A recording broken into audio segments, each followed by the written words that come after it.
states that a person qualified for registration as a paraprofessional can be a person legally resident in the Bahamas and successfully completed a bachelor's degree in veterinary and health science, nursing, animal health science, or veterinary technology, and a post-secondary training course of 2 years or more in veterinary and health science. The council is responsible for investigations and complaints, and the council is given the power to cause for there to be an inquiry, whether on its own motion or because there is a complaint lodged against a registered veterinarian. The committee of 3 council members, as delegated by the chairman, presides over this inquiry. So it's a quasi-judicial function. The Bahamas Veterinary Council is empowered to impose discipline as necessary against registered persons who are found to be in contravention of the Act. And Section 36(2) prescribes various ways in which the council can impose disciplinary measures. Mr. Chair, this is progressive legislation for the regulation of the veterinarian industry that was drafted and vetted along with the private sector represented by the Veterinarian Medical Association.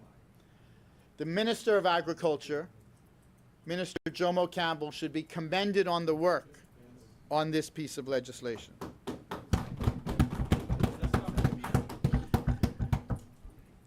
Mr. Chair, I want to take some time today to speak about animal welfare in the Bahamas. Mahatma Gandhi said, "The greatness of a nation and its moral progress can be judged by the ways that animals are treated."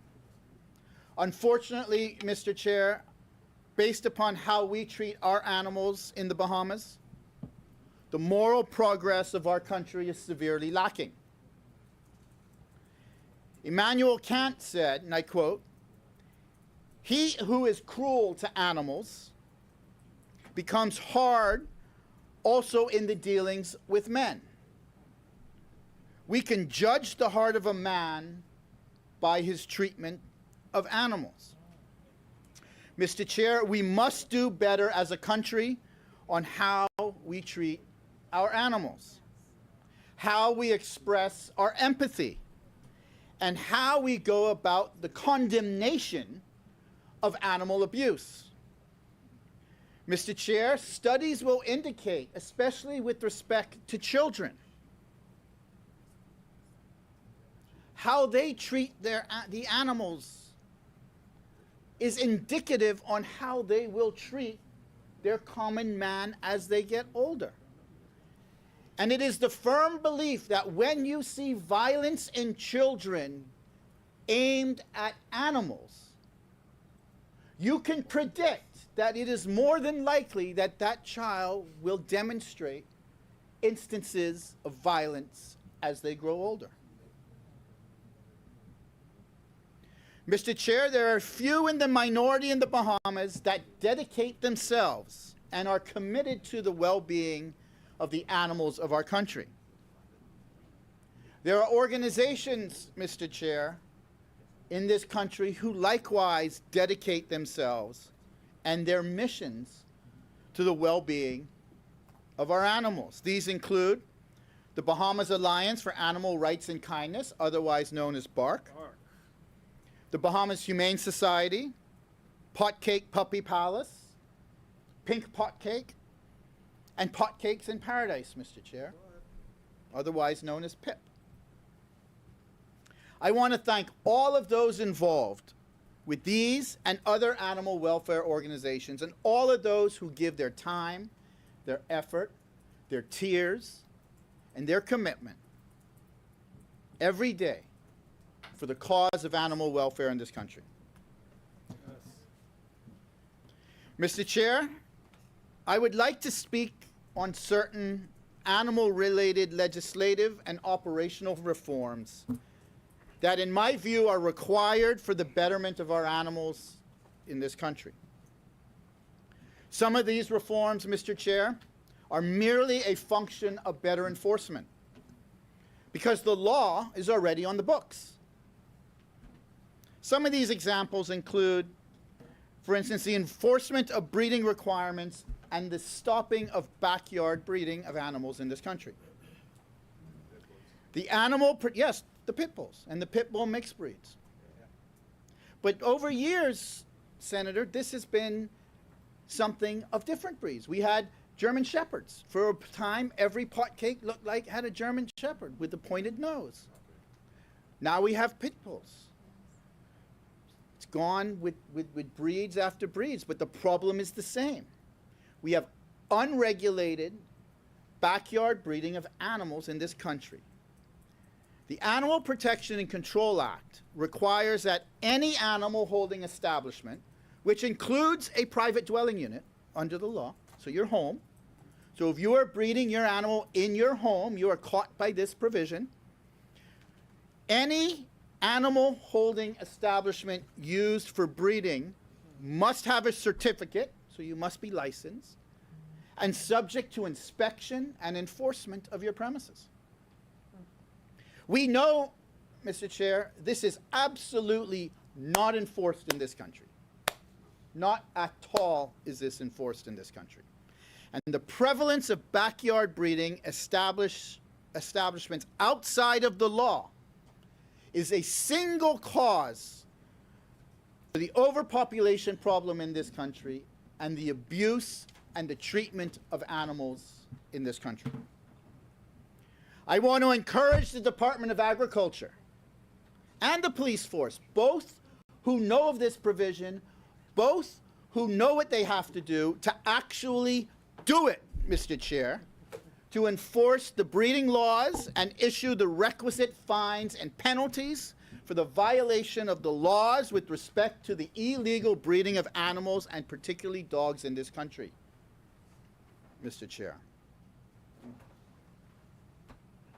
The second point I want to raise is the enforcement of animal abuse matters. Section 46 of the Animal Protection and Control Act provides for the offense of a cruelty to animals. The level of animal abuse, neglect, and cruelty in this country is truly sickening, Mr. Chair. I see the level of disregard for these living beings every single day. I live in a household, Mr. Chair, where the level of empathy for these neglected and abused living beings is unmatched in this entire country. I could say that unequivocally. I have abused animals at my house every single day of the year, where we rescue them, we rehabilitate them, we get them healthy, and we find good homes for them.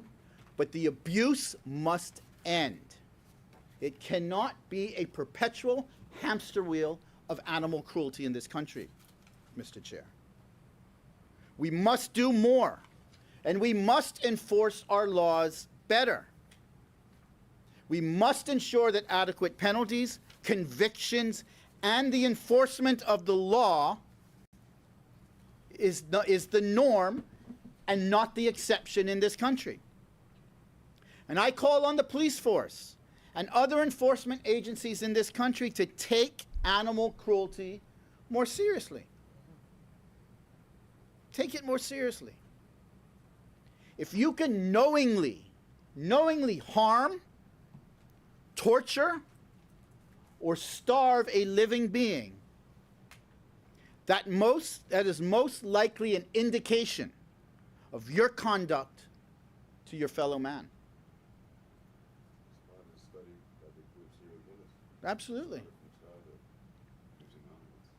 I would also like to propose a further amendment to our animal laws, and particularly to the Animal Protection and Control Act.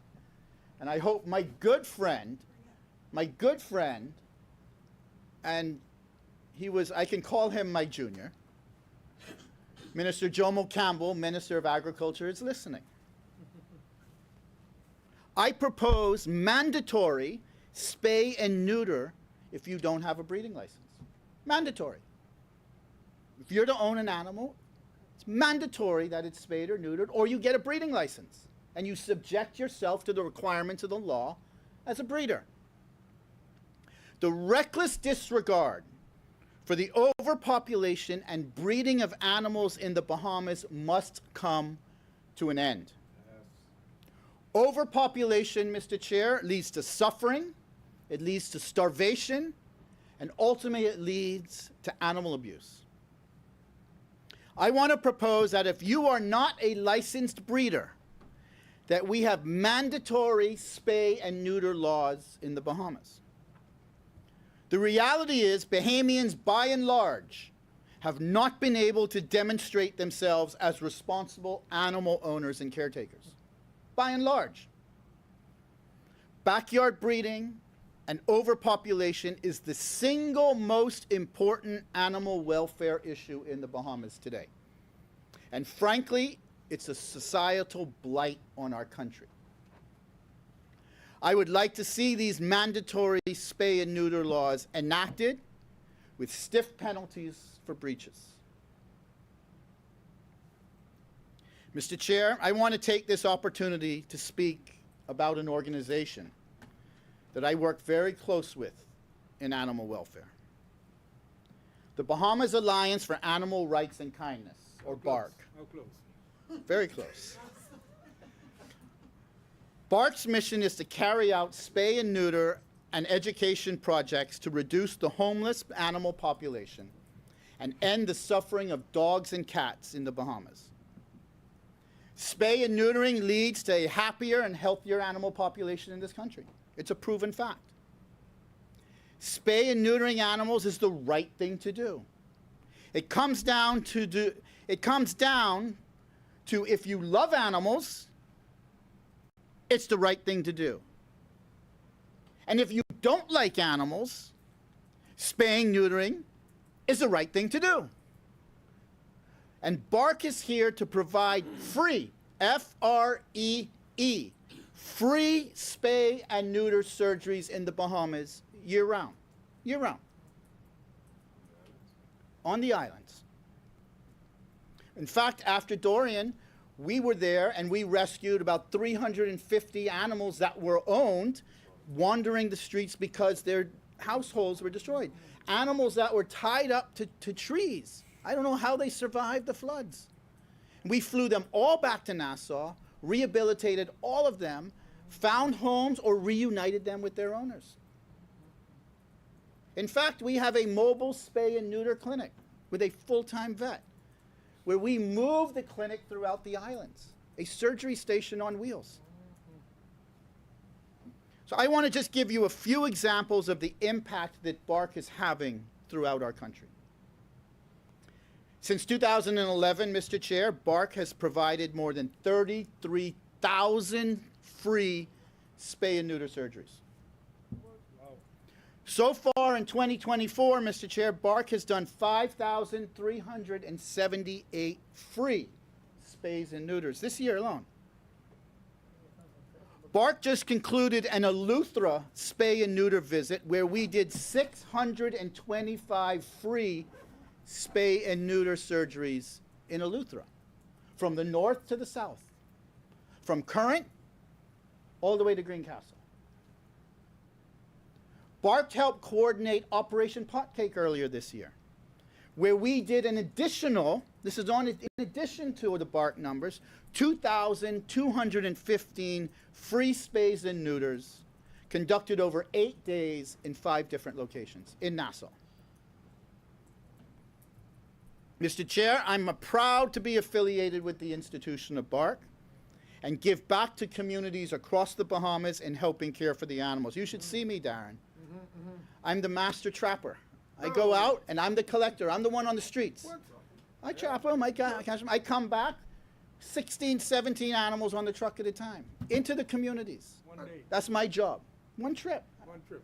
One trip. We do about, in Eleuthera, we did about 75 surgeries per day. Per day. One vet per day. Which means that for the most part, we had to go collect the animals, bring them back, do the surgeries, rehabilitate them, and return the animals. Wow. That's what we do. We keep them, with the surgeries we do now, because we now have a specialty surgery van, we keep them maybe 3 or 4 hours after the surgery. Now, if they're done in the afternoon, we'll hold them overnight. But if they're done in the morning, they'll be home by that afternoon. Wow. all their shots, they get all of their shots, they get all of their heartworm treatment, they get all of their flea and tick meds, and they get returned That's commendable. to their owners. So I want to personally commend all of the volunteers, the veterinarian and the staff, supporters and the donors. This is a not-for-profit. This is done strictly on donations and volunteerism. Strictly on donations and volunteer. In fact, we just had our annual golf tournament last week at Bahamar, and I want to thank Bahamar for donating the golf course and facilitating the golf tournament. One of our key fundraising efforts. We have Pot Cake Triathlon, where we host a triathlon at Jaws Beach. Another one of our key fundraising efforts. We do a lot, but we need to rely on the donors and the support that is out there. His bark is because his bite. This is this is a true community volunteerism not-for-profit that has grown to a level where it is probably the largest animal welfare charity in the country. Before I close, Mr. Chair, I do want to recognize and I want to speak to the tremendous commitment of animal welfare and empathy expressed to living beings by Alyssa McComb. Alyssa is my wife, who I truly love very much. Alyssa is the co-founder of BARC, living a life for other living beings every single day with empathy that I cannot describe, Mr. Chair. If others in the Bahamas had just a fraction of the compassion for animals that she has on a daily basis in her life, we would truly live up to the words of Mahatma Gandhi when he said, as I started, the greatness of a nation and its moral progress can be judged by the way its animals are treated. Alyssa demonstrates the proper moral progress that I yearn for myself, for the society in which I live, for the country in which I live when it comes to the animals of our country. I want to thank you, honey. You do a tremendous job, and I love you very much. Oh, yes, yes. Mr. Chair, I want to thank you for these remarks. I want to thank my colleagues. I know you guys were scheduled to debate this bill a couple of times in my absence. And it's important that I had the opportunity to contribute to this, personally. Happy we did. That was great. And so I want to thank my colleagues for allowing us to debate it when I'm here. I want to congratulate the Minister of Agriculture. I want to congratulate the Veterinary and Medical Association advancing this piece of legislation. I want to recognize all of those across the country. And internationally, we have a lot of international support as well, who work and donate and volunteer to advance animal welfare in this country and to advance the civil treatment of animals. And these, as I said, are mostly volunteers. So with that, Mr. Chair, I move for the second reading of the Veterinary and Medical Bill 2024. Thank you. Is there a seconder?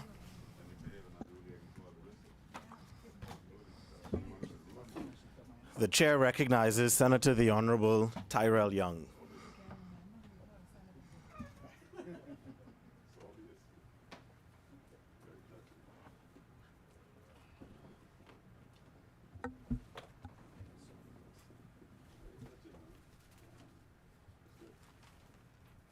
Good afternoon, Mr. Vice President. Mr. Vice President, I am so thankful that we have the God that we have. He is truly a God of mercy and forgiveness. And, Mr. Vice President, what hit home for me yesterday, just yesterday, more than ever before, God creates a new day for a good reason. Every day, He creates a new day to give us, His children, a new beginning and a new opportunity to do what is right, and also an opportunity to ask for forgiveness for what wrongs we have done, Mr. Vice President. With that being said, Mr. Vice President, today is an opportunity for the FNM to ask for forgiveness from the Bahamian people for the pre-rehearsed performance of circus act that they did yesterday in that honorable house, embarrassing the entire Bahamas, not just nationally, Mr. Vice President, but internationally. And even more devastatingly, Mr. Vice President,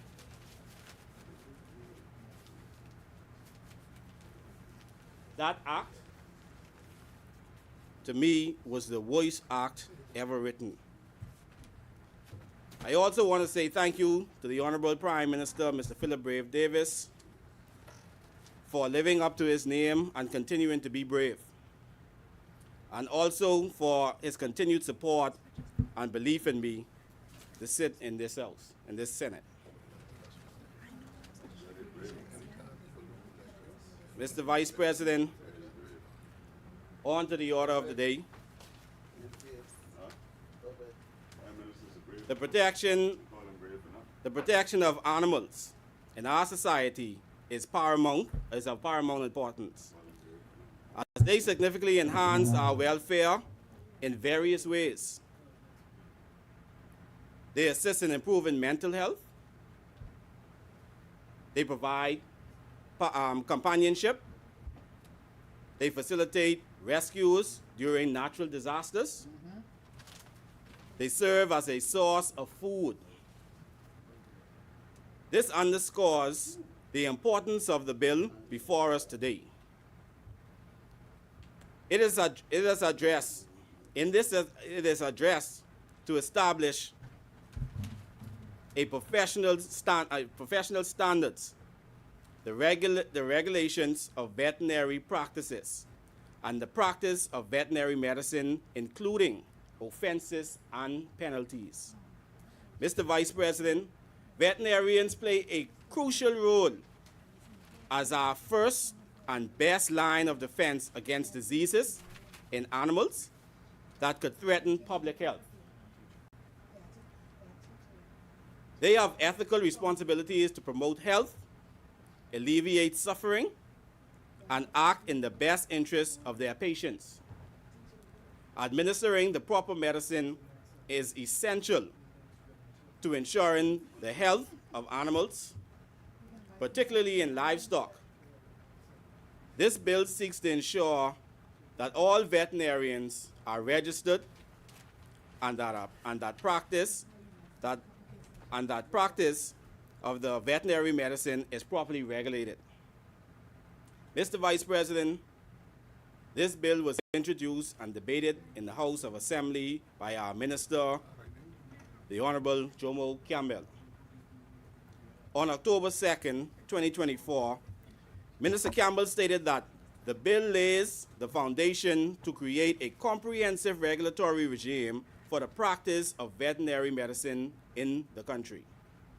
As we continue with our goal of food security for the Bahamas, the passing of this bill is a significant step in the right direction.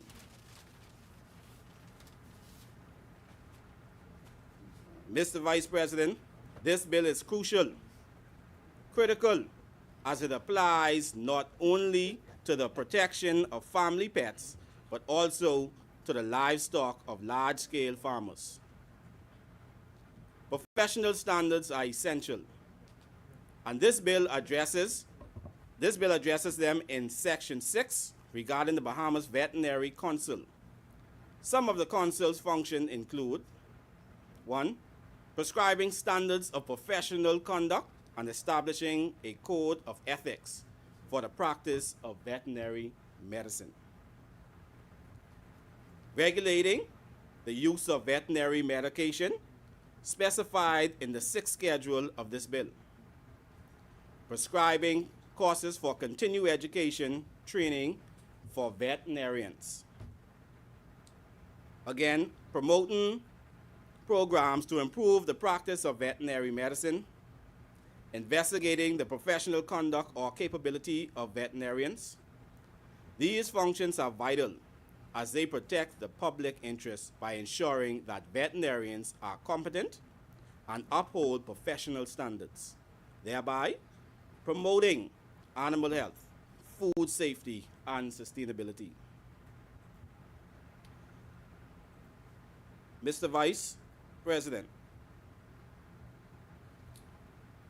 this bill outlines the registration and practice of veterinarians, stipulating that no person shall practice or hold themselves out as qualified to practice as a veterinarian unless registered as a licensed, as the Attorney General said earlier, as licensed under this act.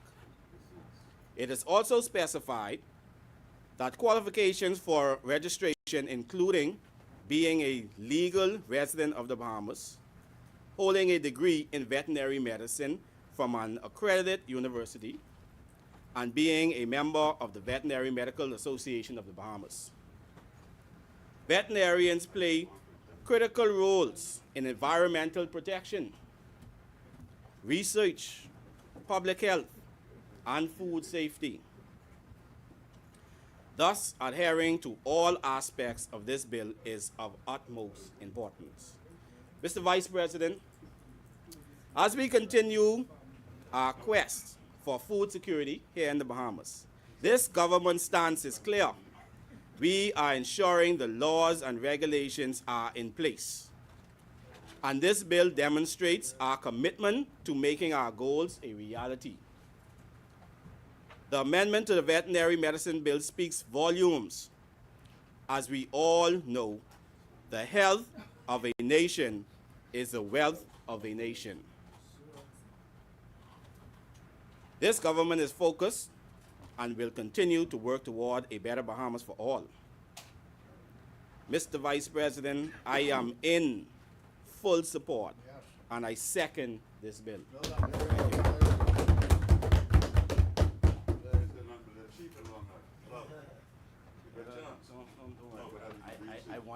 I wanted to hold you in the dance. Is that thing up?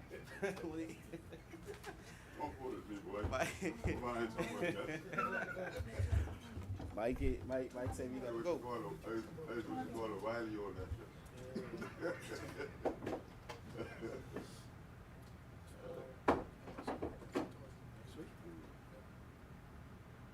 It has been moved and seconded that as many. The chair recognizes Senator the Honorable Maxine Seymour.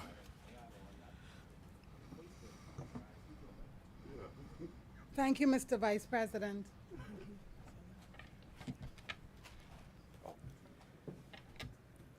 Mr. Vice President,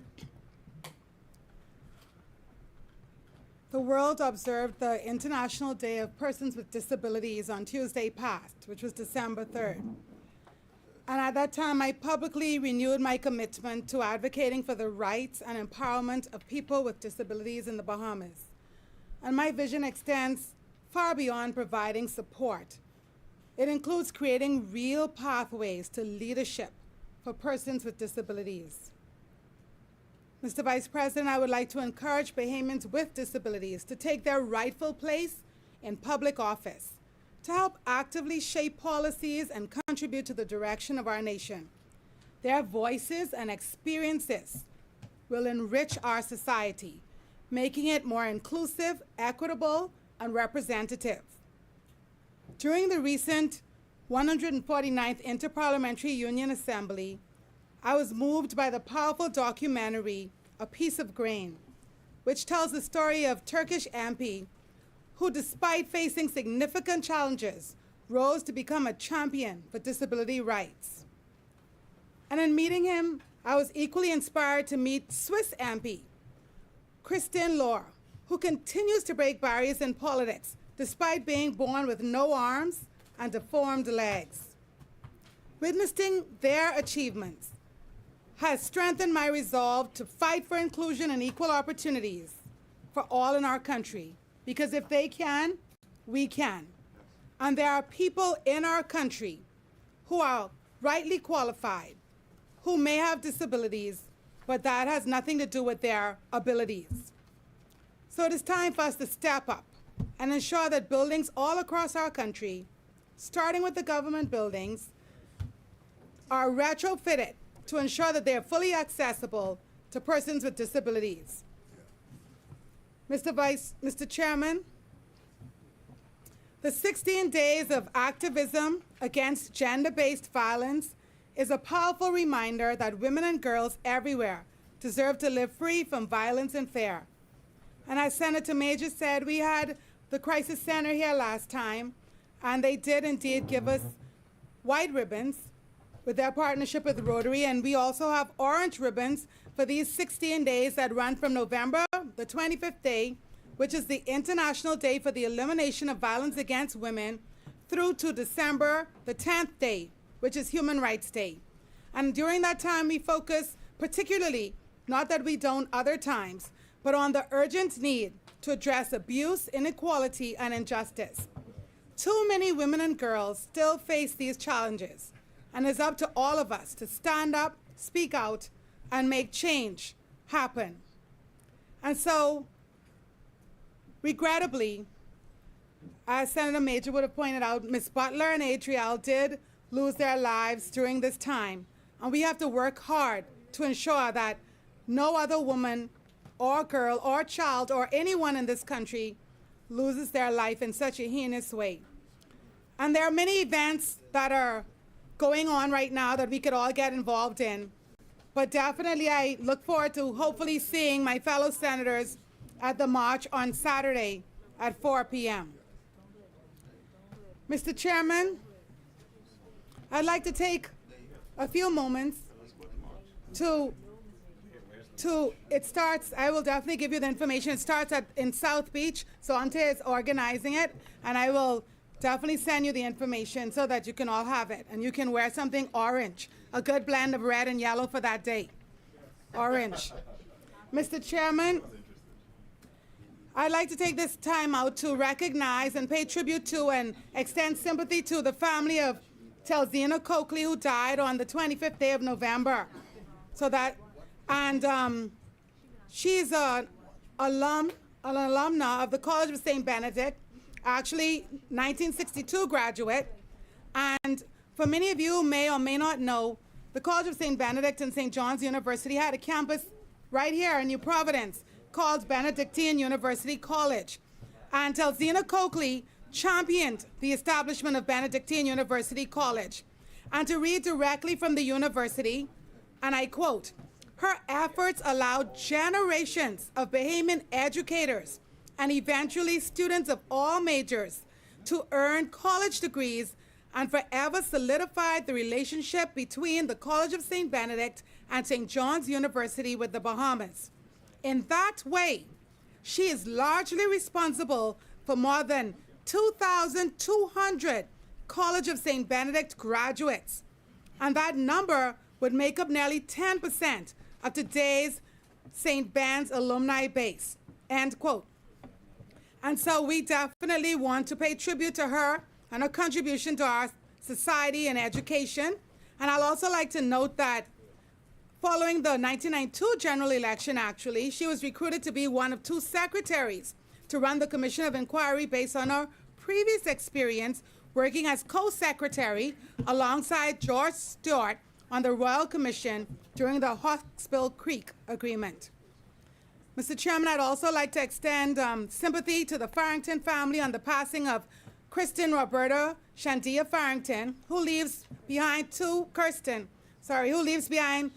young children, Kirsten and Kriston, and was the assistant coach of the Blue Wave Swim Club, and actually another national contribution. She was assistant coach of the recent Goodwill Games and helped bring home the trophy to us. And so I had a chance to get to know Mom Dolores over the past years. And this summer, I spent some time in Washington, D.C. with her, with Kirsten, during the Bahamas National Children's Choir trip there. And I would never have thought that at 41, I would have attended a funeral on Saturday past. Mr. Chairman, lastly, I would like to congratulate Ms. Cordell Frazier, who was appointed recently as Director of Public Prosecutions, who I have not had the pleasure of meeting personally, but I have heard only good things about her. And then I would like to also congratulate the current Assistant Commissioner of Police responsible for Grand Bahama and Northern Bahamas, and who I understand is the Commissioner in Waiting, Ms. Shanta Knowles. And I have had a chance to meet and work with her over the past decade, initially through the police summer program back then, her and Stephen Dean, and working at a global bank and volunteering each summer with them at all the different summer camps, and then later on in other capacities as well. And so both of these women, I wish them well in their work, because oftentimes when a man can't get the job done, we have to get a woman or women to do it. So, Mr. Chairman, as I prepare to contribute on the bill, I just want to make it clear to all my colleagues in Senate here today, before they even get antsy, even though this is non-controversial, I just want to make sure everyone knows that I have my glass of water right here to keep me safe. And so you don't have to worry about a thing at all. Mr. Chairman, I raise to contribute on the Veterinary Medicine Bill 2024, a bill for an act to make provision for the registration and licensing of veterinarians, the registration of veterinary paraprofessionals, the regulation of the practice of veterinary medicine and related purposes. And I quote, following the Attorney General using the same quote, and I think it's because Mahatma Gandhi so adequately put it, and I quote, "The greatness of a nation and its moral progress can be judged by the way its animals are treated." And I dare say that Gandhi could easily have expanded that to include the elderly, children, persons with disabilities. Mr. Chairman, I do not support at all the maltreatment of animals, just as I don't support the maltreatment of humans. And it's not good for citizens to have to witness animals being neglected or ill-treated. I'll tell you, my daughter is emotionally impacted when we drive past suffering animals, but we just can't bring them all home. So perhaps I could get directions to your house, because she wants to stop and rescue all of them, but regrettably, I just don't have the space, not in my heart, but in my home, to accommodate all of them. And it also doesn't look good for tourism to see stray dogs in the streets, you know, just visually just roaming around the island. It speaks to our country, a country so beautiful with all its beaches and the sun, the sand, the sea, but we don't care sufficiently for animals. That's what it says. And I'll tell you, in working on Bay Street, but just in general, and driving around, and even in dining out sometimes at like public cultural spaces, I can't tell you how many tourists I've seen taking time to stop, to feed these dogs in particular, to interact with them, okay? And so the reality is that it's very important that we recognize animals and that we treat them with care and respect, because animals are important to humans, but humans are also important to animals. Take 14-year-old Muffin as an example. Her loving owner passed away 6 years ago after having her for 8 years and a very close relationship they had. But even though they lost their mom, Robin Lines and her siblings continue to love on Muffin and care for her, and she's still going strong. But it wasn't such a happy ending for Arius, the pit bull, because when one of my best friend's younger brother, Shavonto Ferguson, died on August 8, just passed, Arius, who was with his pet owner for 15 years, spent his days moaning from sunrise to sunset. And this is a dog who was never sick before, just stopped eating and cried all day because he was accustomed to going everywhere with his owner. And so Arius died of a broken heart on September the 1st, less than a month after August the 8th. And so perhaps a veterinary psychologist or behaviorist could have helped. But it all happened so quickly, and people underestimate the understanding of animals and how life can be just as difficult for them as it is for humans. In fact, even losing other animals. I know of 2 dogs who came from the same litter and grew up together, and one died ahead of the other. And for the other one, that was the end, because that other dog stopped eating, stopped interacting, and eventually died as well. And so the loss of a human or fellow animal can be rough, and it could dramatically affect persons, and that is the value of animals to people and to families. And as Senator Young would have pointed out, there are so many reasons why we all need animals, and we should care for them. Animals provide food for us, some of us who aren't vegetarian or vegan. Animals provide companionship. Animals provide emotional support. There are animals who work in hospitals around the world, and I hope that one day our children's ward can see, and even other wards, animals coming in to provide emotional support for patients. Animals help persons with disabilities get around and be able to live as normal a life as possible. Animals provide transportation. Animals help with tourism. And so there's so many things that animals do, and they become a part of us. Okay, and so I want to commend the Attorney General, which is a rarity for me. But on today, I have to, Mr. Chairman, go ahead and commend the Attorney General for this long overdue bill, because 1966 is too far ago to have a bill that still addresses it. And needless to say, from my understanding, the veterinarians, the Humane Society, and of course BARC, they're all happy with this bill that we are here today dealing with. And so, Mr.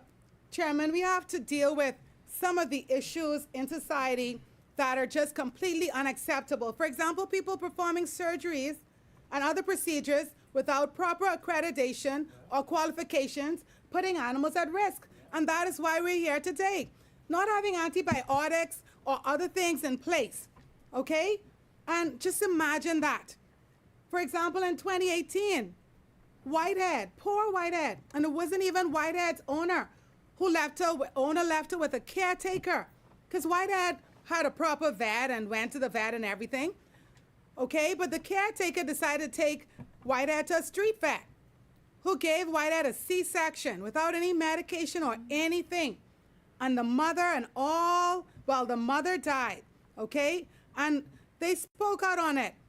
The vets in Grand Bahama, the Humane Society of Grand Bahama, and I'll tell you what Dr. Walgo said when she was informed of the awful tragedy.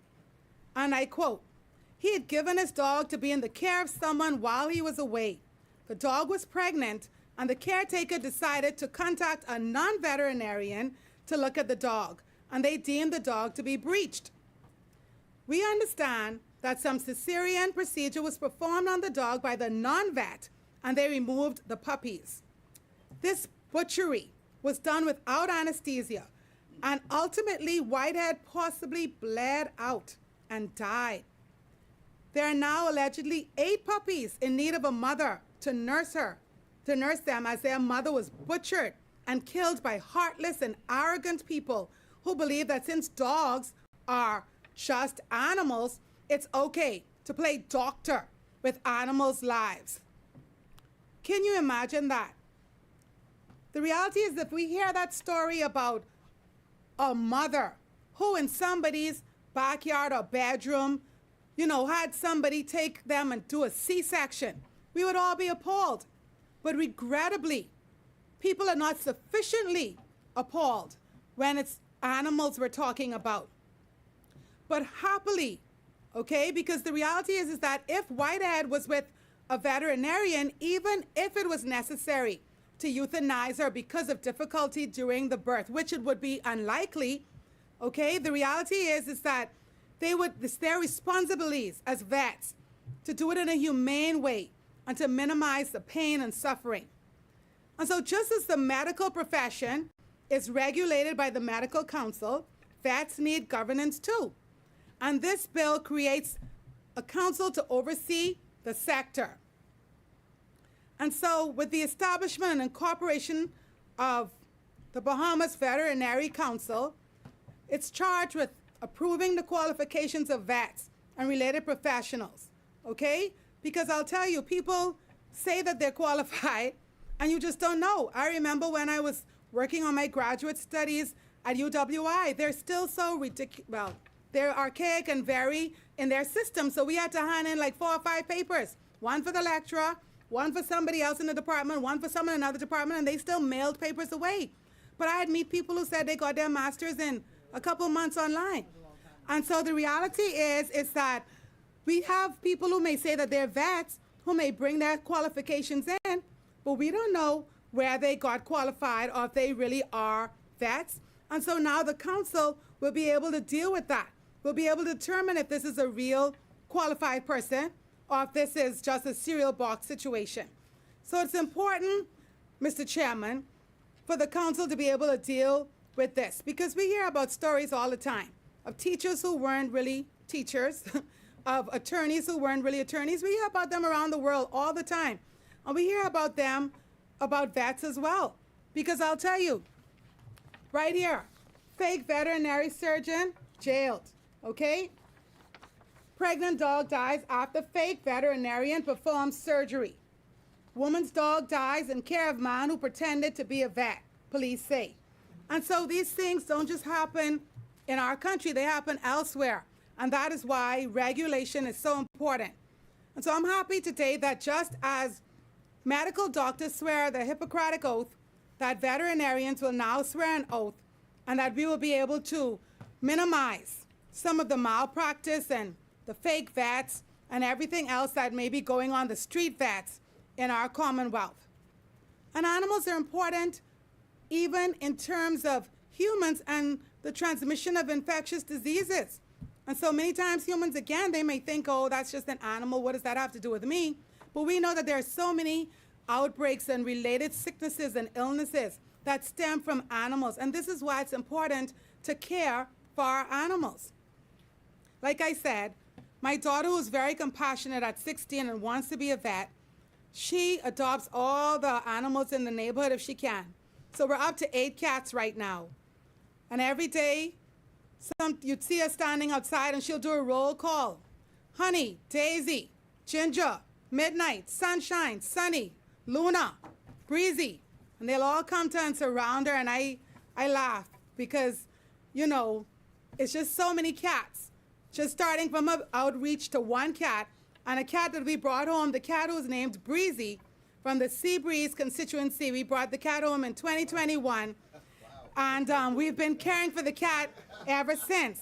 And I'll tell you, cats can be costly at the vet as well, because, you know, what a cat cost the other day when I got the quote for a annual physical with the shots and everything else and grooming, that sounded like more than my doctor charges me. And so the reality, imagine that. And, you know, so they've been, trust me, they shouldn't be having any more kittens at all. They're all straight and sorted. But the reality is that things happen. Yes, they're spayed and neutered. That's the official term. So they are all spayed. Yes, they are all spayed and neutered. We'll use the proper language. Spayed and, they're spayed and neutered. And so the reality is that cats, for example, people say cats have 9 lives. And it's true, because sometimes they find themselves in places they shouldn't be. And so the other day I had to take Milo to the vet. Ended up with a broken, you know, a broken paw, and had to stay in for a day or 2 and just get all stitched up and organs fixed back, and Midnight is good to go. That was maybe a year or so ago, but imagine what that cost me. But the reality is that, you know, having animals and having all of those animals and getting them regularly checked up and getting them their shots and everything can be costly. So we have the 8 cats, and we also have 2 dogs that we rescued during the pandemic, Milo and Chase. And they're pot cakes. We didn't get them from Bark. We weren't as privileged, but we did rescue them from somebody who needed someone to care for them. And again, caring for animals is costly, but it's good to have qualified vets who you can go to, who you can take your animals to, and who can care for them. And so I'm happy that this bill today that we're looking at, that we're debating, is going to bring so much more regulation and professional standards to the veterinary medical practice in our country. And when it comes to pets, Mr. Chairman, it's so important to really have what is required by law, and that's enclosed yards, to have shade, to have access to water. And some people have pets and they just don't care for them properly. Or maybe they're not able to afford them as they should, because pets are expensive. I can barely afford them, getting all the food and everything else for them. And some people think that pets are going to be cute forever, so to speak. So they get them, their puppy, whatever, they love on them. Then as they grow older, sometimes they're often neglected, okay? And they don't maybe love them as much anymore. They keep them tied. We've heard of that today. And so, Mr. Chairman, while the Humane Society does so much, and BARC does so much, and so many others do so much, they're not fully funded or owned by the government. And like we say, volunteer and donations help them. And they do a mammoth task with what they have, but they're often beyond capacity. And so even though they do such a fabulous job, perhaps it's time to look at a government or public veterinarian clinic to make care more accessible for some persons, because one trip to the vet could be way more than minimum wage. And so it's not that people don't care for their pets, but sometimes perhaps they cannot afford it. And so we have to really look at that. And then with this bill in particular, I hope that we will see more specialization in the veterinarian field locally. Because I'll tell you, Bailey did come from BARC, and when my friend got her, because she fell in love with her, working Operation Potcake every day, seeing her in the cage, and you know, she ended up taking Bailey home with her. And when Bailey initially came to her home and into their hearts, she had an issue. And so she needed to go ahead and to get herself fixed by an orthopedic, specifically by an orthopedic surgeon, which wasn't available locally. And so this is why it's so important to have specializations available. And so her veterinarian recommended back then that she go to the US, which she did do, and she took the dog, and the dog had surgery and ended up with 2 pins and a wire in one of her legs. And just to do this actually, okay, just to take Bailey away, you're talking about either chartering a plane or, you know, getting specific travel arrangements, because nobody wants to take, we don't travel in cargo. So animals are part of the family. And so you have to do special arrangements for air travel. Then you have to find a hotel that's dog friendly. And they, of course, had to go over the day before so that Bailey could be there early the next morning for the surgery. And then Bailey stayed in the hospital, but they had to stay a couple of days to wait for the post-operative visit afterwards. And so this is why it's important, as much as possible, to really diversify the specialties that we have available locally, okay? Whether that's specifically dentistry or, you know, pathology, surgery, whatever it is, because just as, you know, medical doctors do, veterinarians can also opt to specialize in so many things, different species or groups of animals. You know, we have the cats, we have the dogs that are popular, but there are also veterinarians who specialize in poultry or wildlife.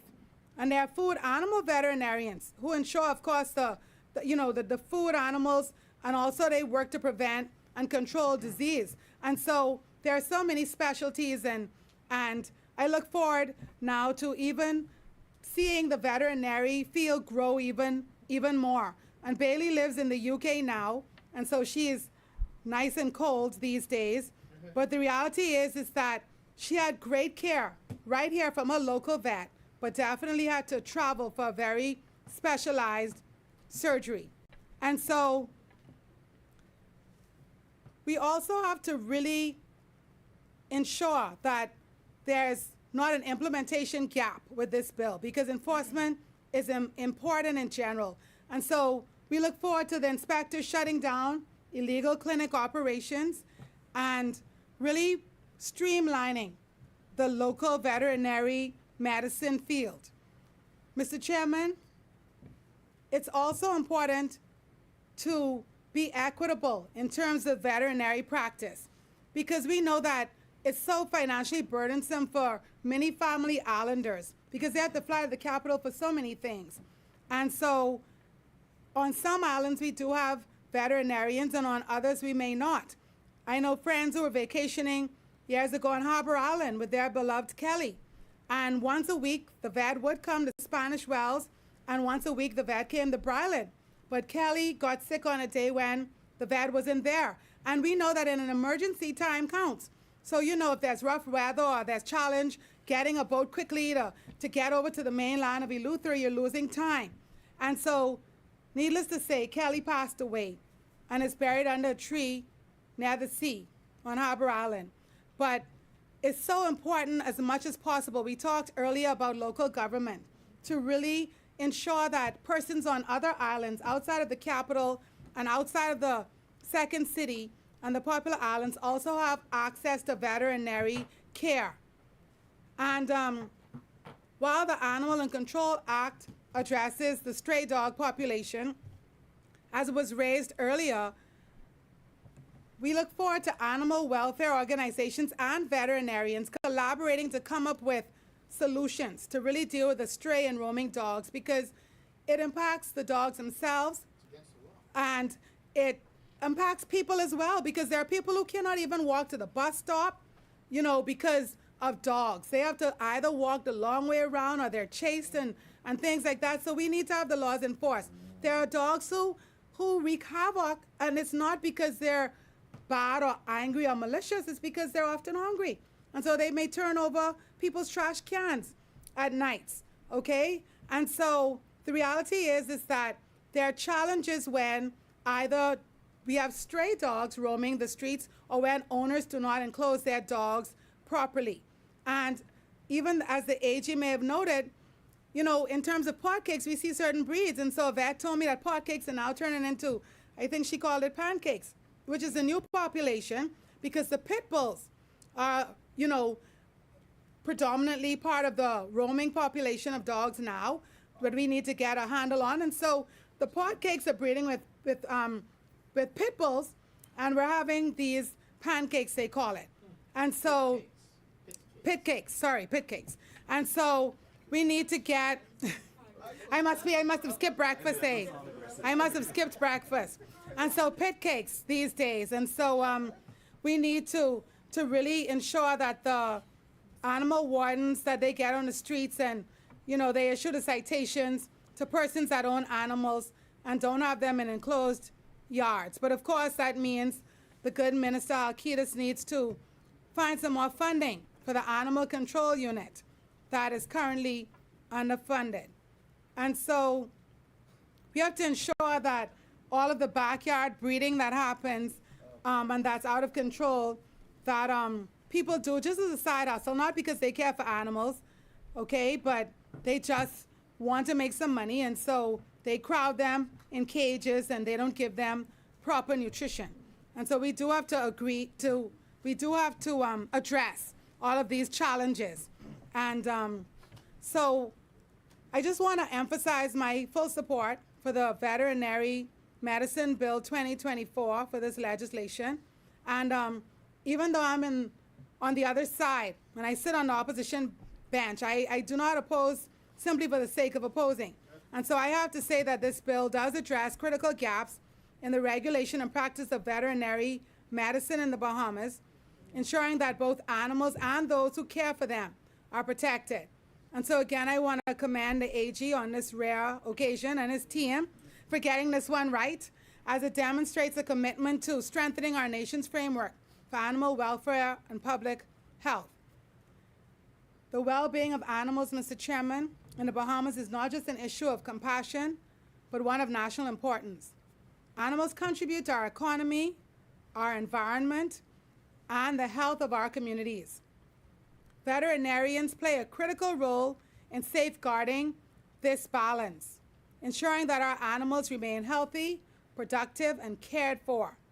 So let's continue to support organizations like BARC, like the Humane Society, and all the others, and prioritize animal welfare and support the vital work of the veterinarians who dedicate their lives to caring for animals.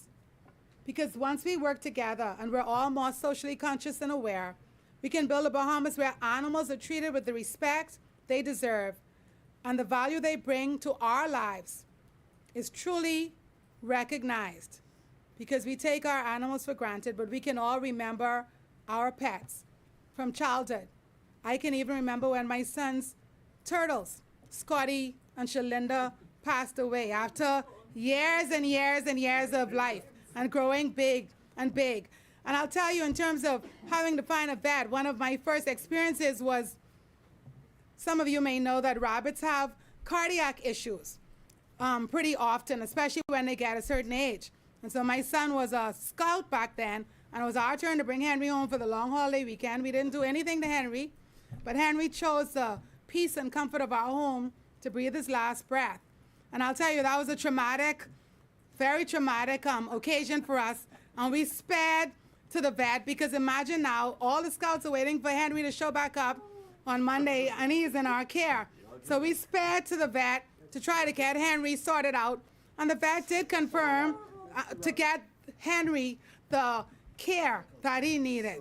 And so the reality is that, well, you know, I'm trying after the initial senator who we needed a dictionary and thesaurus for, you know, the lexicon, I actually decided that I'll speak in a way that people can understand. But thank you for keeping me, you know, aligned. And so we rushed Henry to the vet, and finding a vet, I'll tell you, that could actually handle Henry.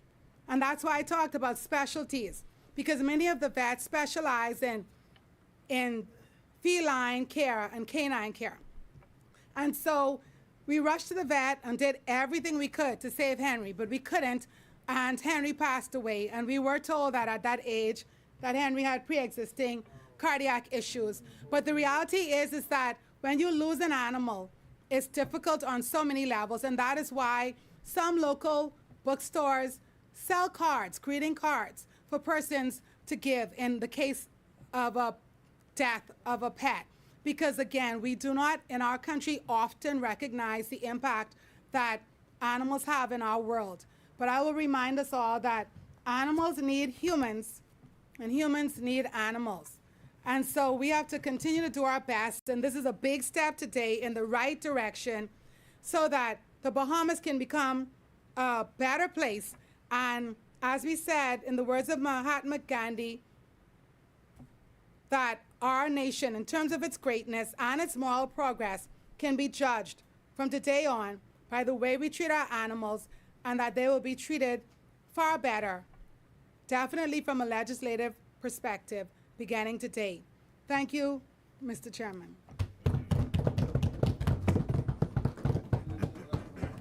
Thank you for your contribution. Hasmini.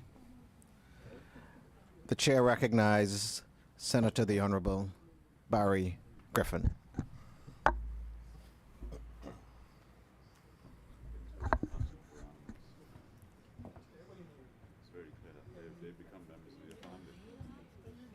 Mr. Chairman, honorable senators in this esteemed chamber, it is with great pleasure that I rise today in full support of the Veterinary Medicine Bill 2024. This is the transformative piece of legislation that is not only long overdue, but one that promises to elevate the standards of veterinary practice in the Bahamas and in turn improve the welfare of animals across our country. As we all know, the importance of veterinary care extends beyond our household pets. It is central to the care and well-being of our agricultural animals, livestock that play a significant role in the sustenance of our communities, the economy, and indeed our national food security. From cattle and poultry to pigs, our farmers rely heavily on skilled, qualified professionals to ensure their animals are healthy, productive, and disease-free. This bill provides the framework to ensure that those entrusted with such crucial role are properly regulated, qualified, and held to the highest professional standards. The Veterinary Medicine Bill aims to establish a comprehensive regulatory regime for veterinary practice in the Bahamas. It will repeal the outdated Veterinary Surgeons Act 1966, which no longer meets the demands of modern veterinary medicine. The bill provides a new forward-thinking approach that addresses the many challenges of today's veterinary field, while setting the stage for future growth. A key feature of this bill is the establishment of the Bahamas Veterinary Council, which will serve as the central body responsible for regulating the practice of veterinary medicine.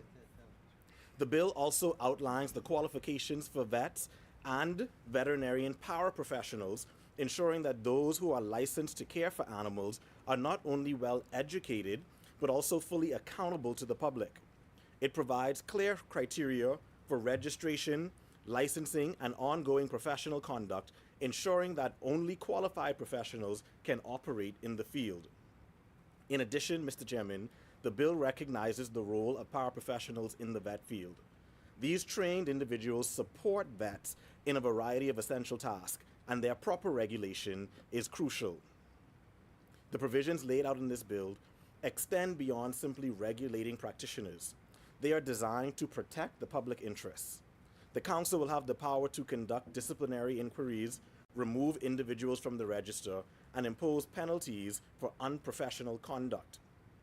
For the agricultural sector, this bill will provide much-needed stability and confidence. Farmers and livestock producers will be assured that they are receiving care from competent, regulated professionals. With the Bahamas looking to increase its agricultural production, particularly in livestock farming, this bill is an essential step forward in promoting food security. As we continue to expand and modernize our agricultural industries, the Veterinary Medicine Bill 2024 will be crucial in ensuring that veterinary services keep pace with these advancements. Mr. Chairman, speaking of the ambitions of the government in the agricultural sector, it's hard to speak about it without connecting it to the larger picture, the government's economic agenda and the government's cost of living agenda. We all live in this Bahamas, Mr. Chairman. We see the rising cost of everyday items. We can all feel it. That is a fact. You go on the internet, you see Bahamians from the middle class, lower class, upper class, all complaining about prices and the cost of living. There are many things regarded in the cost of living: transportation, fuel, shipping, housing, but one crucially important thing is the cost of the food that we eat in this country. Now, many of the things that, sorry? Go ahead, man. But yeah, the cost of living. So many of the things that contribute to the high cost of living in this country are not things that we can control. However, there are certain things that we can control, Mr. Chairman. And those are part of that is how we produce our food in the country, how we regulate how we produce the food in the country. And so to that end, Mr. Chairman, I want to speak very briefly about the National Trade Diversification Program, how it assists in the agricultural sector, and the veterinary bill. So the National Trade Diversification Program is a program that this government is launching that seeks to pair local businesses with foreign producers and manufacturers of products. The reality is that we import most of our goods from a single country, the United States. In the United States, we import most of our goods from Florida. And in Florida, we get most of our goods from a small group of companies, which means that there is very little in terms of cost competitiveness. The National Trade Diversification Program will assist us in diversifying our trade outside of the United States. Through our international relationships, we are targeting suppliers and manufacturers in Latin America, the Caribbean, and Africa to import more cost-competitive products to the country with a view to lower the cost of living. Now, in terms of how we connect this to the local production of goods, our agricultural sector needs inputs of production. One of the things that our farmers complain most about is the high cost of chicken feed, for example. Through our National Trade Diversification Program, we are working with BAIC to import lower and more cost-competitive inputs that agriculturalists need to produce more cost-effective products to put on the shelves of Bahamian stores. And so we are using trade, we are using everything within our means, Mr. Chair, to assist in lowering the cost of living. And this bill goes directly towards that. By having a better regulated vet industry, we can care better for our animals, which means the production of these animals will be more cost effective on the global scale, and we can have better produced local products here that are also cost effective for Bahamians to use. Mr. Chairman, we are also working closely with the National Tripartite Council and Labor in the Bahamas to achieve this. This morning, I spoke to the general meeting of the National Tripartite Council to connect how labor, trade, and the economy all work together in our cost of living strategy. Now, Mr. Chairman, the Bahamas Trade Commission, in collaboration with the Ministry of Economic Affairs under the leadership of Senator Michael Halkitis, is moving quickly, decisively, and effectively working on behalf of the Bahamian people to lower the cost of living.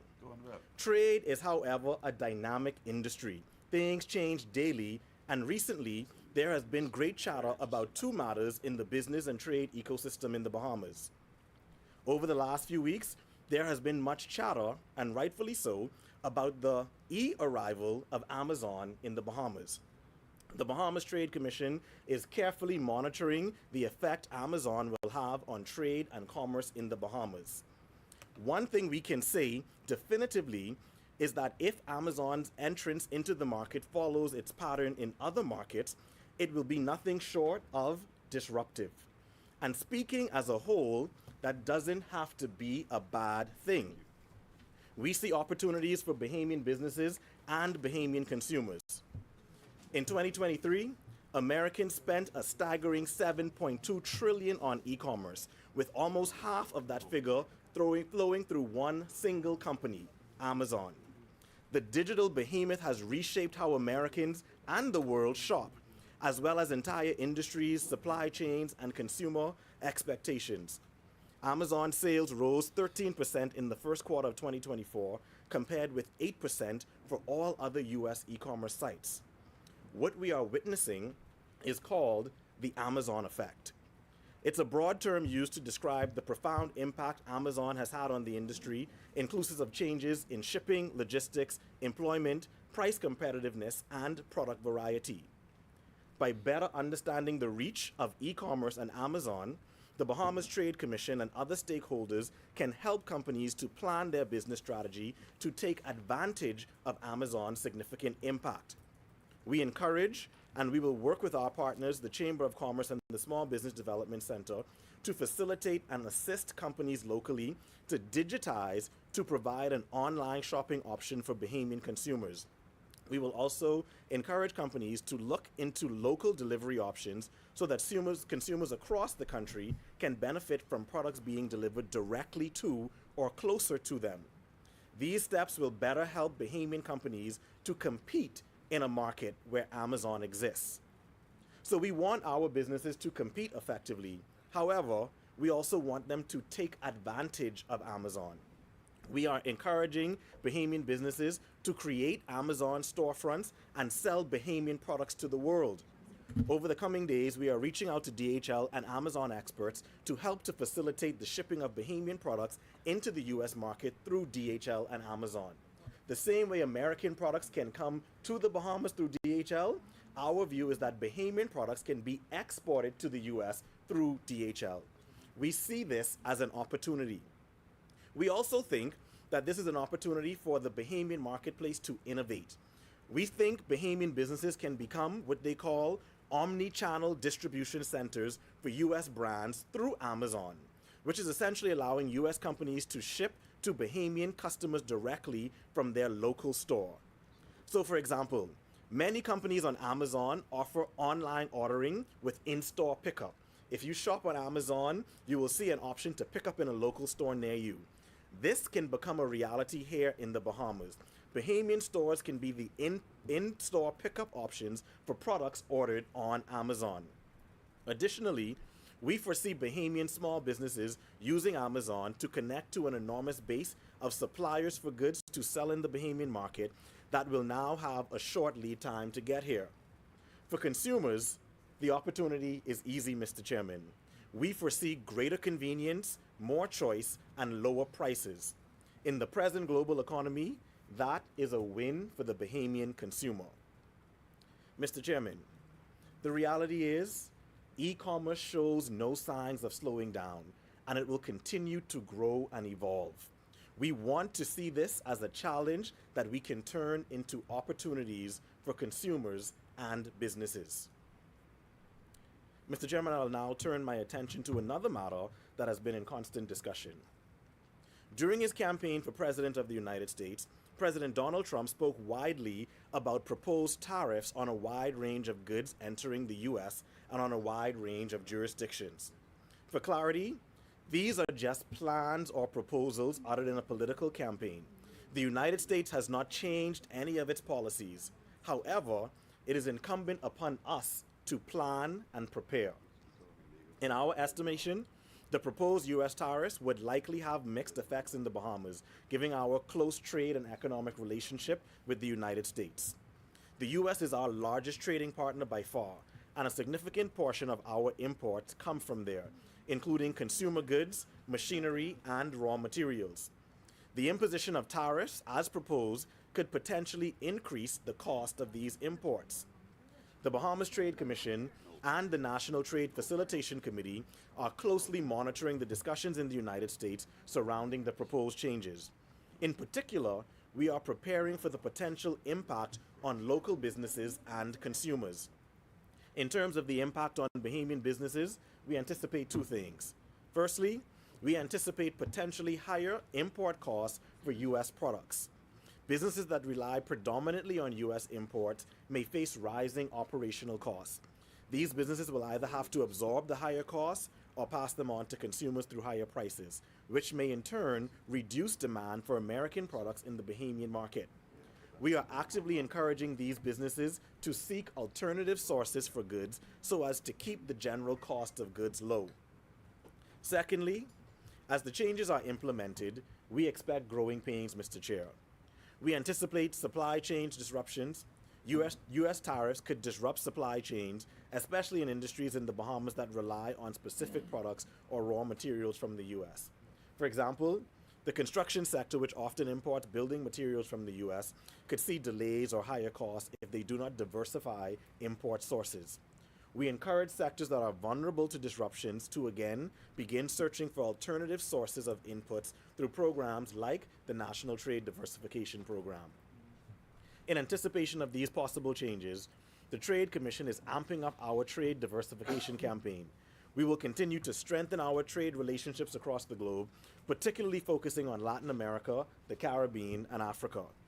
We think countries in these regions are best positioned to provide alternative sources of goods that will be able to compete in this market on price and on quality.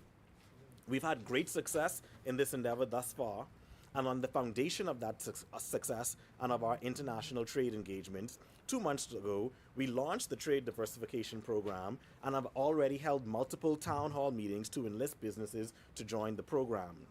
Businesses are already in the program, and they have already begun ordering products from abroad. In fact, we expect a shipment of products from Ghana to arrive in the country before the end of the year. So we will continue our town halls and amp up the campaign to engage the private sector in the program. Mr. Chairman, as you would know, we are also now working very closely with BAIC to support an increase in local production of goods. The Trade Commission is assisting in sourcing low-cost inputs of production across the agricultural and fishing sectors.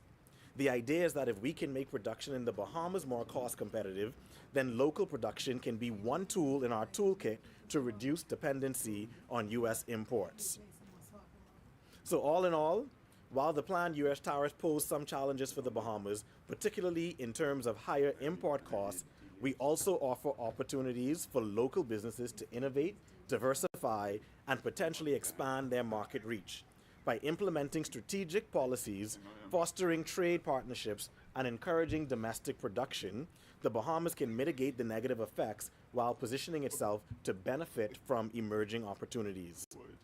Now, Mr. Chairman, turning back precisely to the bill before us, I hope you now see how important and strategic the passing of this bill is in our larger economic agenda. To that end, the bill takes into account the evolving nature of the veterinary care. It recognizes the need for continuous professional development, the introduction of new technologies, and the importance of international collaboration. On a personal level, Mr. Chair, I am the proud owner of 2 English bulldogs, who I take to the vet regularly. I wholeheartedly believe that we are entrusted to care for our furry friends, and that includes looking after their health and welfare. So, I thank the vets at Happy Pets who assist me in ensuring that my furry ones are well taken care of. So, so in this vote today, I vote for country, but I also vote for my dogs, Blue and Beasley. So, Blue and Beasley. So, in conclusion, Mr. Chair, the Veterinary Medicine Bill 2024 is an essential piece of legislation that will protect animal welfare, support the agricultural community, and enhance the overall quality of veterinary care in our country and contribute to a stronger, more robust economy. I wholeheartedly support this bill and urge my colleagues in these chambers to do the same. Let us show our commitment to the well-being of animals, to the prosperity of our farmers, and to the prosperity of our economy. Thank you, Mr. Chairman. Good job. No. Chair recognized Senator the Honorable You need this afterwards? Ryan See? Hinder. Oh, thank you, Mr. Chair. I appreciate it. I appreciate all of the colleagues' support for this Veterinary Medicine Bill 2024 and the advocacy and acceptance of the animal welfare initiatives that go on in the country and the volunteerism that occurs. I want to let all my colleagues around the table know that they should join the Cool Boys Club and Cool Boys and Girls Club, because there's at least 3 members around this table who have adopted animals through bark. And 2 of them didn't speak, and that's okay. I thought, that's okay. But I encourage my colleagues, if you are yearning for a pot cake, a pit cake, a shepherd cake, a kitten, there are many animals looking for a loving home. And I'm sure each and every one of you around here will be great, great parents. Even Mr. Chair in the seat right now, who has 2 bulldogs, he needs a pot cake to go along with them. And I can help him with that. I can help him with that. So, in all seriousness, we are always looking for good homes for our animals that we rescue. We rescue all of our animals and we provide them with good homes. And that's what we want to do. With that, Mr. Chair, I move for the second reading of a bill for an act to make provision for the registration and licensing of veterinarians, the registration of veterinary paraprofessionals, the regulation of the practice of veterinary medicine, and related purposes.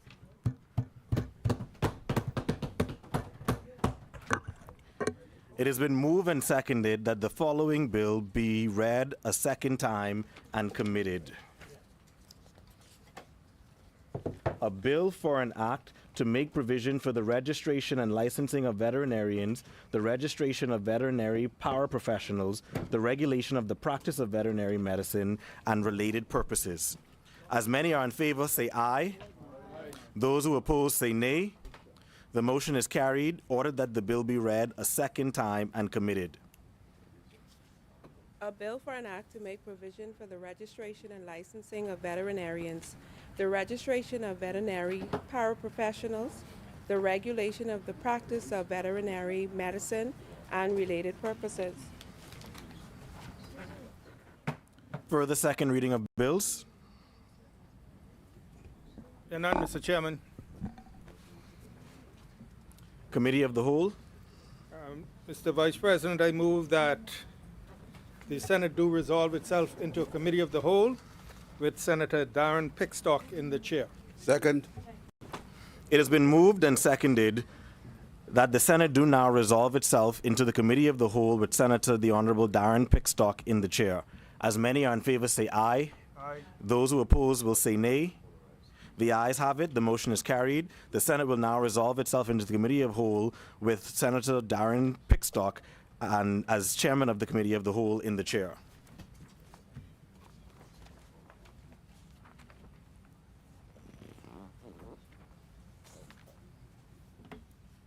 You need anything?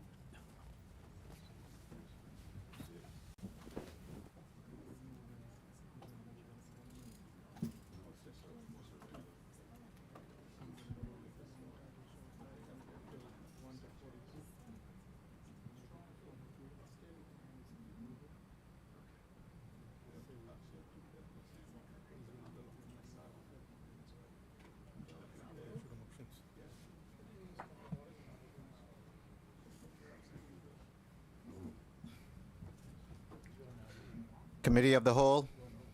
Thank you, Mr. Chairman. Mr. Chairman, with respect to a bill for an act to repeal and replace the Local Government Act, move that the long title of the bill be agreed. It has been. Is there a second? It has been moved and seconded that the long title of the bill be agreed. As many as are in favor say aye. Aye. Those opposed say nay. The long title is agreed. Thank you, Mr. Chairman. I move that the short title of the bill be agreed. Second. It has been moved and seconded that the short title be agreed. As many as are in favor say aye. Aye. Those opposed say nay. The short title is agreed.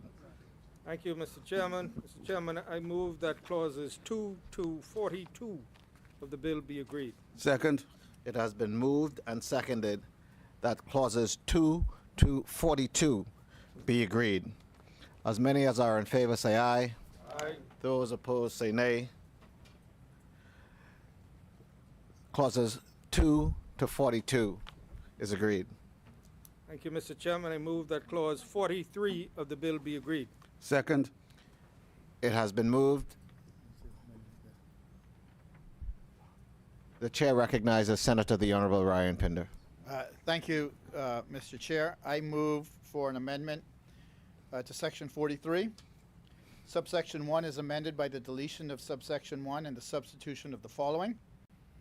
Quote, an election of councilors of a district specified in the third schedule pursuant to Section 18.8 and town committee members pursuant to Section 9.3 shall be held on the 23rd day of January 2025, the third Wednesday of June 2027, and thereafter on the third Wednesday in the month of June every 3 years.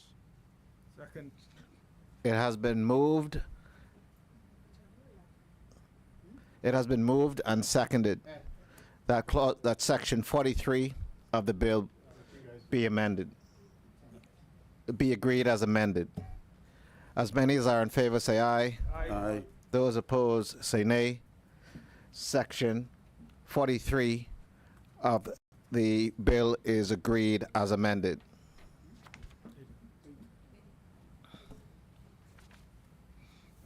Thank you, Mr. Chairman. Mr. Chairman, I move now that clauses 44 to 98 of the bill be agreed. Second.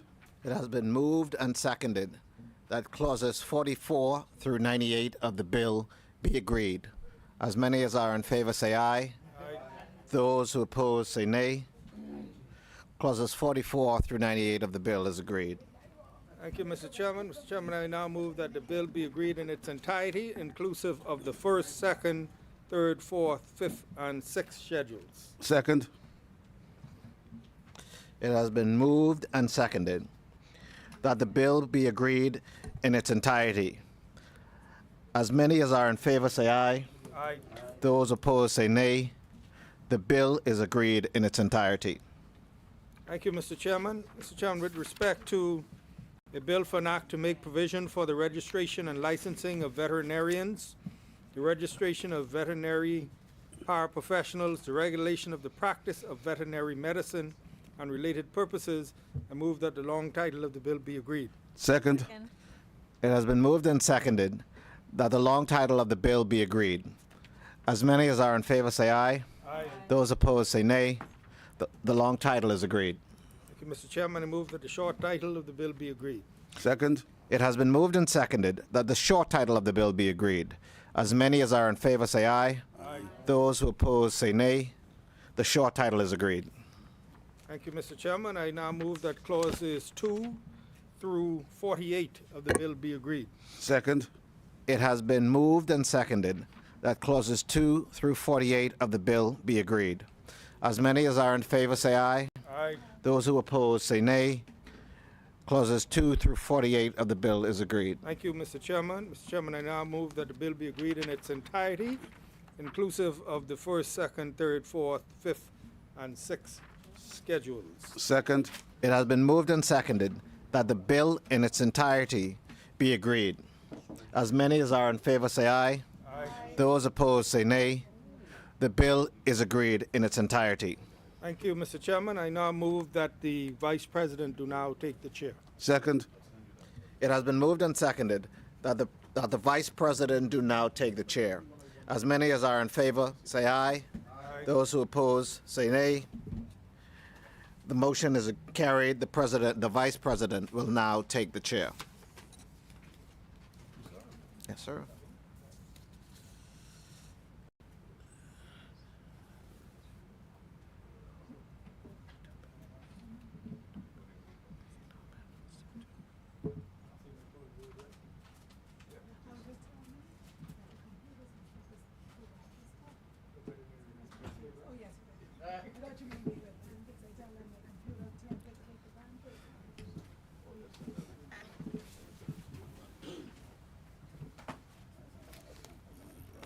Vice President, I beg leave to report that the Committee of the Whole has examined the two bills and made amendments to Section 43 of the Local Government Bill 2024. All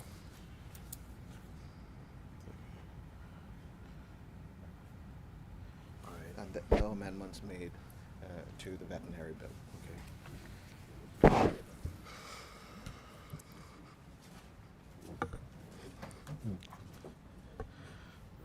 Honorable Senators, Senator Darren Pickstock, and Chairman of the Committee of the Whole, has reported that the committee has examined both bills, having made an amendment to Section 43 of the Local Government Bill. Third reading and passing of bills. Yes, Mr. Vice President, I move for third reading and passing of a bill for an act to repeal and replace the Local Government Act. Is there a second? Second. It has been moved and seconded that the following bill be read a third time and passed. As many are in favor, say aye. Aye. Those who oppose, say nay. Order that the bill be read a third time and passed. A bill for an act to repeal and replace the Local Government Act. Order that this bill do now pass and the title thereof. Order that this bill do now pass and the title thereof to be declared to be the Local Government Act 2024. Further third reading of bills. Yes, Mr. Vice President, I move for third reading and passing of a bill for an act to make provision for the registration and licensing of veterinarians, the registration of veterinary paraprofessionals, the regulation of the practice of veterinary medicine, and related purposes. Second. It has been moved and seconded that the following bill be read a third time and passed. As many are in favor, say aye. Aye. Those who oppose, say nay. Order that the bill be read a third time and passed. A bill for an act to make provision for the registration and licensing of veterinarians, the registration of veterinary paraprofessionals, the regulation of the practice of veterinary medicine and related purposes. Ordered that this bill do now pass and the title thereof declared to be Veterinary Medicine Act 2024. Further third reading of bills. There are none, Mr. Vice President. Adjournment. Some more things. On the agenda.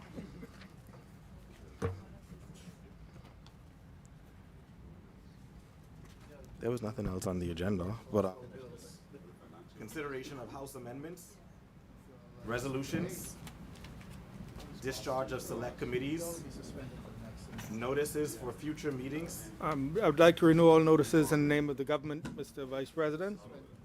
orders for clerk,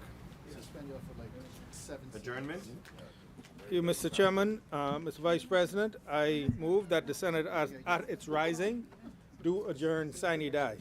Is there a seconder? It has been moved and seconded that the Senate, at its rising, do adjourn sine die. As many are in favor, say aye. Aye. Those who oppose, say nay. The motion is carried. Final adjournment. Thank you, Mr. Vice President. I move that the Senate do now adjourn. Is there a seconder? It has been moved and seconded that the Senate do now adjourn. As many are in favor will say aye. Aye. Those opposed, say nay. The motion is agreed. The Senate stands adjourned sine die.